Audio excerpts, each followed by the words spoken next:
A redução da carga horária dos funcionários é nova, então deve haver uma adaptação para essa adequação. O que existe atualmente, né, a questão do Simples Nacional, como ela mencionou, é uma questão já posta. E mesmo assim, essas pequenas e médias empresas, micro e pequenas empresas, elas já lidam com uma margem de lucro muito curta.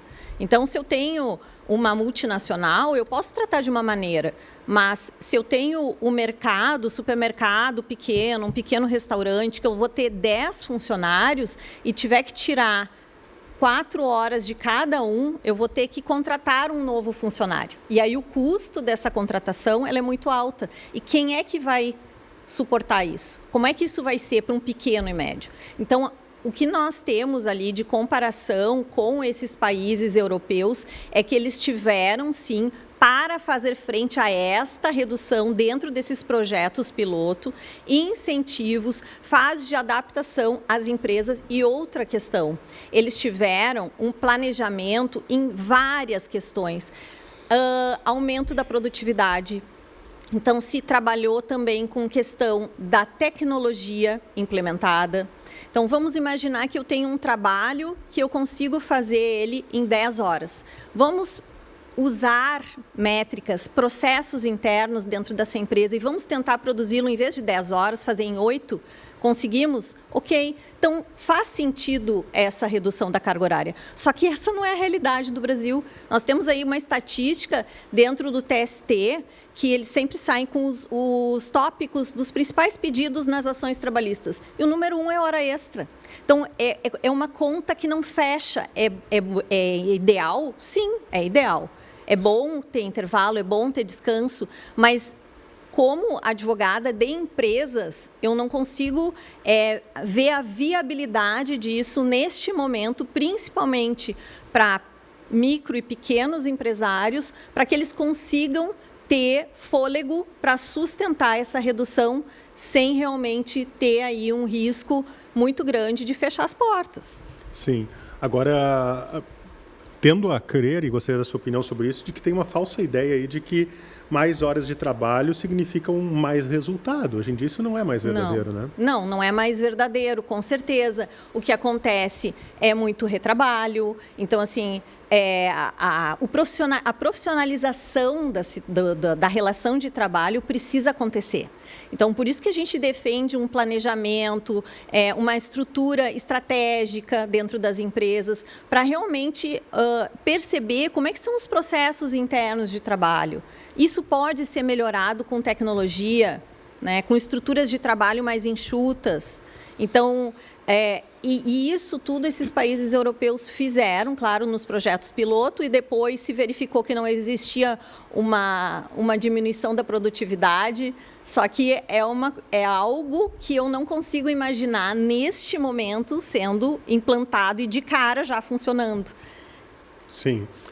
Cristina, eu estava lendo uma reportagem hoje à tarde, acho que era do estado de São Paulo, e que citava, inclusive, experimentos feitos aqui no Brasil, com algumas empresas. Não sei se a senhora chegou a verificar.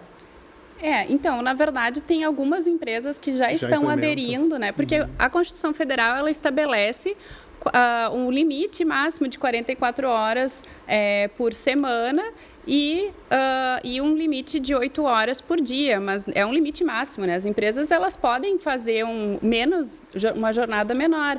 E era o que eu estava comentando, assim, muitas pessoas, principalmente a população mais jovem, elas não querem mais trabalhar tantas horas, né?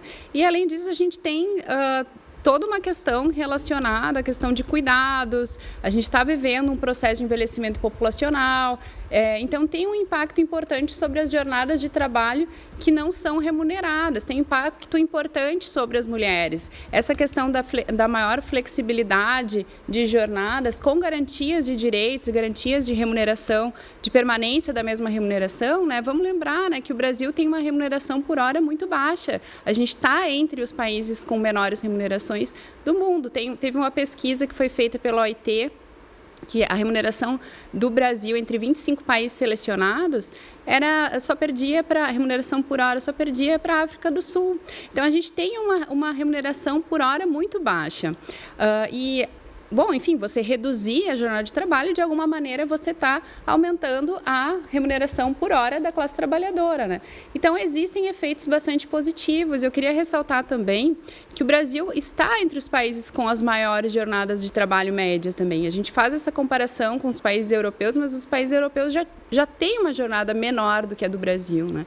E se a gente for pensar historicamente, a jornada de 44 horas por semana, ela foi realizada na Constituição Federal de 88, isso faz 37 anos. Desde então, a gente não teve outras reduções de jornada de trabalho e, ao mesmo tempo que as empresas tiveram um avanço tecnológico muito grande nesse período. Ou seja, a gente pode perceber que houve um aumento da produtividade que não vai se refletir em uma redução da jornada.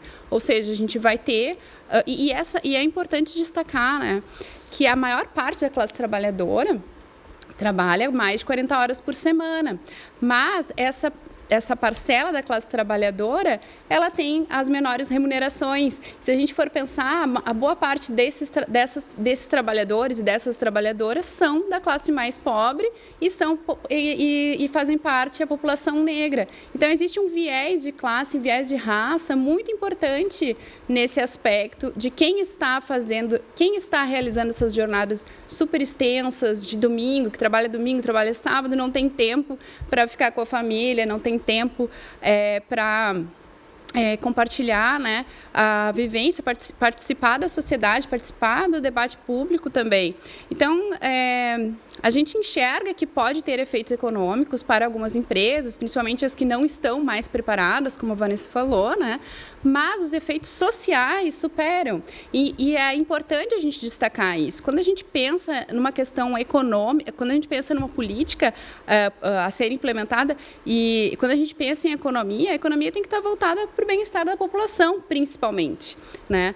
E a gente enxerga que muitas empresas já são capazes de fazer essa adaptação, justamente porque passaram vários anos, desde a Constituição Federal de 88, que estabeleceu a jornada de trabalho, e a gente teve também essa questão da reforma trabalhista, que possibilitou a flexibilização e o aumento da jornada, e também contratação de jornadas reduzidas, né? Porque isso que acontece também por uma parcela da classe trabalhadora, principalmente as mulheres, né?